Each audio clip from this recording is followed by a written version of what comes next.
Assalomu alaykum. Bugungi mavzuyimizda sizlar bilan oshqozon ichak tizimi muammolarida ko'ngil aynish, qusish holatlari haqida gaplashib o'tib ketamiz. Ko'ngil aynishi bu qusish refleksiga yaqin bo'lgan holat hisoblanadi. Doimo qusish bilan yakunlanavermaydi. Qusish esa oshqozondagi ovqat qoldiqlarini tashqi muhitga og'iz orqali chiqarish holatiga aytiladi.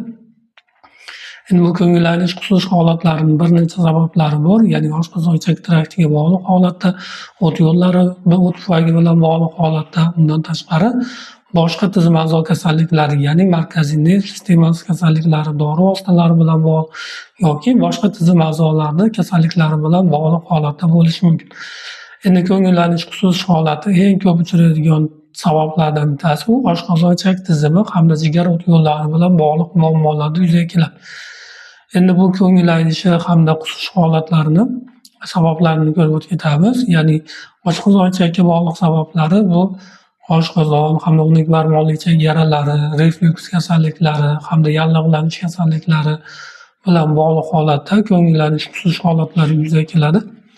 Undan tashqari o't yo'llari, o't pufagi kasalligi bilan bog'liq holatda, ya'ni o't tosh kasalligi bo'lishi mumkin, o't yo'li tosh kasalligi bo'lishi mumkin, gepatitlar bo'lishi mumkin, virusli gepatitlar yoki qanaqadir intoksikatsiya zaharlanish bilan bog'liq holatda bo'lishi mumkin. Shu holatlarda ko'ngil aynish, qusish holatlari yuzaga keladi.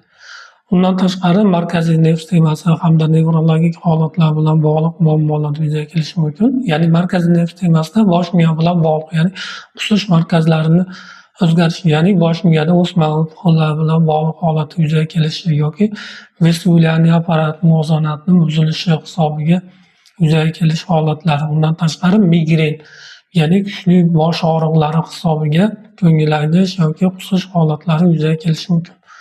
Undan tashqari dori vositalari bilan bog'liq bo'lishi mumkin. Turli xil antibiotik dori vositalari bo'lishi mumkin, temir preparatlari bo'lishi mumkin yoki shunga o'xshagan ko'ngil aynish, qusishga olib keluvchi bir qancha dori vositalari bilan bog'liq holatda ham ko'ngil aynish, qusish holatlari yuzaga kelishi mumkin. Undan tashqari buyrak kasalliklari, ya'ni buyrak tosh kasalliklari bilan bog'liq holatda ham ko'ngil aynish, qusish hisobiga yuzaga keladi. Keyingi boshqa sabablari bu intoksikatsiya bilan bog'liq, ya'ni buyrak yetishmovchiligi, jigar yetishmovchiligi bilan bog'liq yoki turli xil zaharlanishlar bilan bog'liq holatda ham ko'ngil aynish, qusish yuzaga keladi. Misol uchun ovqatdan zaharlanish holatlari, ichak infeksiyalari bilan bog'liq holatda ham ko'ngil aynish, qusish holatlari yuzaga kelishi mumkin. Undan tashqari fiziologik holatda ham ko'ngil aynish, qusish holatlari yuzaga keladi. Bu homiladorlik bilan bog'liq holatda, ya'ni birinchi trimestrda homiladorlik toksikozi hisobiga ko'ngil aynish, qusish holatlari yuzaga kelishi mumkin. Endi bu ko'ngil aynish, qusish holatlarini aniqlash, diagnostika qilish uchun bir qancha tekshiruvlar amalga oshiriladi. Ya'ni bemordan so'rab surishtiriladi. Ya'ni qachondan boshlanganligi, kasalligini nimaga bog'lashligi oydinlik kiritiladi. Undan tashqari bir qancha tekshiruvlar qilinadi. Ya'ni ovqat hazm bilan bog'liq bo'ladigan bo'lsa, FGDS tekshiruvi, ya'ni gastroduodenoskopiya tekshiruvlari amalga oshiriladi. O't yo'llari bilan bog'liq bo'ladigan bo'lsa, UZI tekshiruvlari, ya'ni jigar, o't yo'llari, o't pufaklarini UZI tekshiruvlari hamda biokimik tekshiruvlar, ya'ni jigarda normal ko'rsatkichlari, bilirubinlar miqdori, ALT miqdori tekshirib o'tiladi. Undan tashqari me'da osti bezi bilan bog'liq holatda ham yuzaga kelishi mumkin. Ya'ni o'tkir pankreatit yoki surunkali pankreatit yuzaga kelganda ham ko'ngil aynishlar yuzaga keladi. Bunda biokimik tahlilda alfa amilaza tekshiruvlarini amalga oshirishimiz kerak hamda UZI tekshiruvlarini amalga oshirishimiz kerak bo'ladi. Undan tashqari ovqat infeksiyasi bilan bog'liq bo'ladigan bo'lsa, axlat tahlillarini amalga oshirishimiz kerak bo'ladi.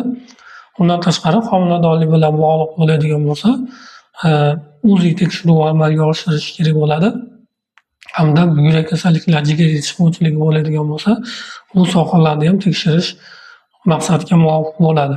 Endi ko'ngil aynish, qusish sababini anig'ini topiladigan bo'lsa, sababi aniqlanadigan bo'lsa, davolash samaradorligi yuqori bo'ladi. Endi ko'ngil aynish, qusish holatlarida qanday qilib yordam ko'rsatiladi? Yordam ko'rsatilishda qusishga qarshi dori vositalar beriladi. Endi qusishga qarshi dori vositalari ham o'zini bir qancha dori gruppalari bor, bo'linib ketadi. Misol uchun metoklopramid bo'lishi mumkin, andosterin bo'lishi mumkin, itopramid bo'lishi mumkin, domperidon bo'lishi mumkin. Shunga o'xshagan bir qancha dori vosita gruppalari bor. Shu dori vositalarni ko'ngil aynishi yoki qusish holatiga qarab turib biz shu dori vositalarni tabletka yoki inyektsion ko'rinishda beramiz.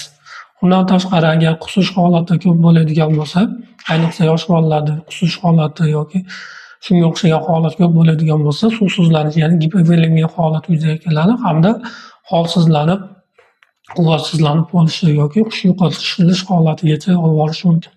Endi bunday holatlarda dezintoksikatsiya hamda suyuqlikni tiklash maqsadida hamda quvvatni tiklash maqsadida dori vositalari og'iz orqali yoki tomir orqali tomir ichiga yuboriladi. Misol uchun Ringer, Disol, Trisol yoki ichiladigan Ursa yoki Regidron dori vositalarini og'iz orqali yoki tomir orqali berishimiz mumkin bo'ladi. Ya'ni ko'p yo'qotilgan suyuqlikni o'rnini qoplash maqsadida.